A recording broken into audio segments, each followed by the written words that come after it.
सोया से खोया। खोया और पाया में समझ का फर्क होता है। खोएगा तो पाएगा, अगर लच्छन खोया फिर कुछ ना पाया। इसकी तशरीह वो कुछ यूं करते हैं कि दिल में कुछ और, बाहर कुछ और। इंसान को मिलता कुछ और है और बताता कुछ और है। इंसान आम लफ्ज़ों में गुनाह को सवाब और सवाब को गुनाह समझते हैं।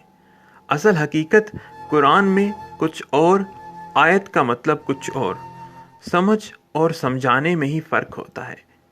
यानी पाने को गुम और गुम हो जाने को पा लेना समझते हैं। बेमुर्शिद को बगैर हादी के, बगैर उस्ताद के असल लक्षण आदत, अज़ाइम, इरादा, नीयत, ये तीन अगर ठीक होंगे तो मंजिल आसान होगी।